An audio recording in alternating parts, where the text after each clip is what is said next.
Bismillahirrahmanirrahim. Assalamualaikum warahmatullahi wabarakatuh. Bapak Ibu sekalian, teman-teman semua, khususnya mahasiswa. Kali ini kami ADEBI menyampaikan hasil riset kami, kepedulian kami terhadap lingkungan kita yang sekarang sedang rame-ramenya, yang insya Allah nanti akan ada pemilu tanggal 14 Februari 2024. Kami berpartisipasi ADEBI, yaitu dengan melakukan riset. Judul yang kami sampaikan, kami berikan untuk kali ini adalah survei Pilpres dosen Undip dalam kurung ADEBI, Prabowo Gibran unggul di kandang banteng. Pertama-tama, sebelum menyampaikan hasil survei, perlu kami sampaikan, kami declare bahwa pertama, judul dibuat dengan alasan antara lain adalah bahwa riset dilakukan oleh dosen Undip, salah satu anggota Asosiasi Dosen Ekonomika dan Bisnis Indonesia, yang kemudian didiskusikan, dianalisis, dan ditetapkan oleh institusi ADEBI. Deklarasi yang kedua, yaitu survei ini dilaksanakan pada tanggal 15 hingga 22 November 2023.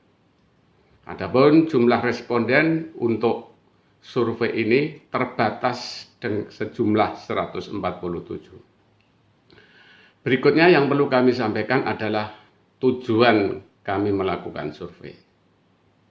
Kami ingin berpartisipasi, menyampaikan informasi kepada pemain, yaitu para politisi, partai politik, dan mungkin juga tim sukses dalam menganalisis dan menetapkan strategi mereka yang tujuannya adalah untuk mencapai kemenangan.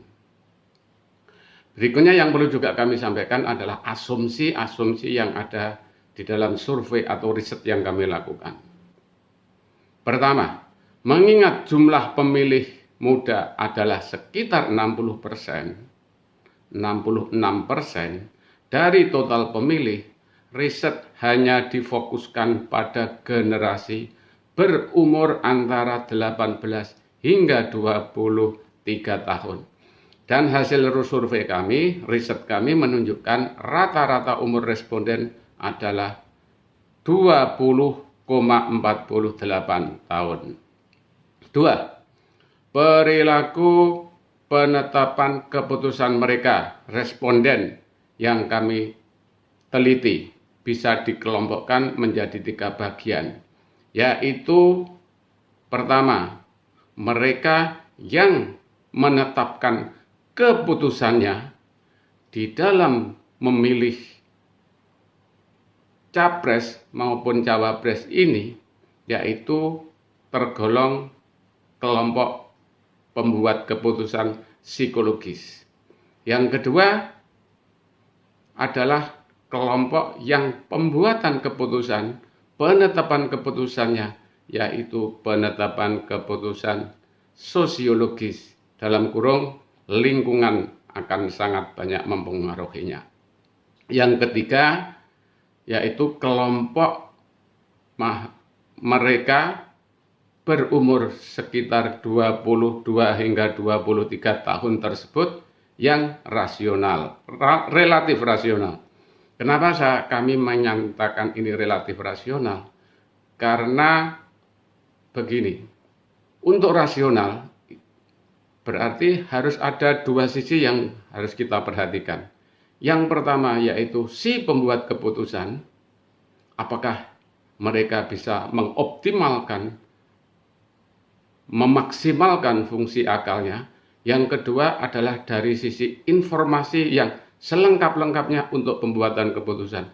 Dan ini rasa-rasanya sangat sulit. Oleh karena itu saya menggunakan istilah riset. Berikutnya terakhir yaitu hasil riset yang kami dapatkan.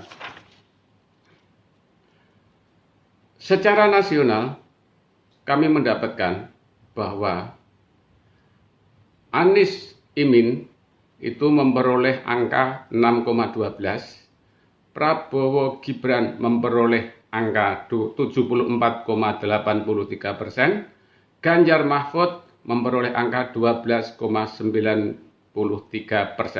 Yang tidak tahu atau belum memilih atau mungkin golput sebesar 6,12%. Itu dari sisi nasional. Dari sisi level provinsi, kami mendapatkan angka bahwa di DKI Anies Imin itu memperoleh angka 12,50%. Prabowo Gibran memperoleh angka 62,50% dan Ganjar Mahfud memperoleh angka 25%. Sedangkan di Jawa Barat, Anies Imin memperoleh angka 6,67%, Prabowo Gibran memperoleh 86,67% dan Ganjar Mahfud memperoleh angka 6,67%. Di Jawa Tengah ini yang menjadi fokus kami. Ternyata memang bisa disimpulkan bahwa Pak Prabowo Gibran telah melewati Ganjar Mahfud yang kemudian kami jadikan judul Prabowo Gibran unggul di kandang banteng. Secara rinci hasilnya adalah sebagai berikut.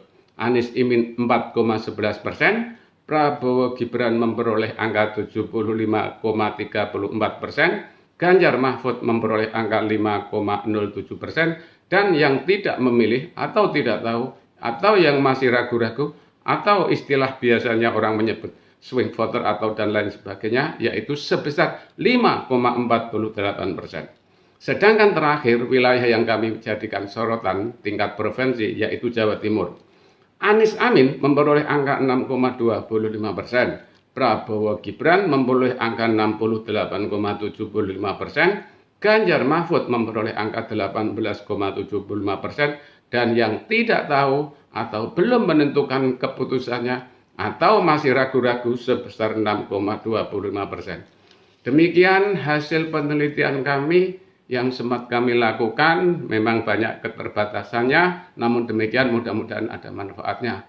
Terima kasih atas perhatiannya. Wassalamualaikum warahmatullahi wabarakatuh.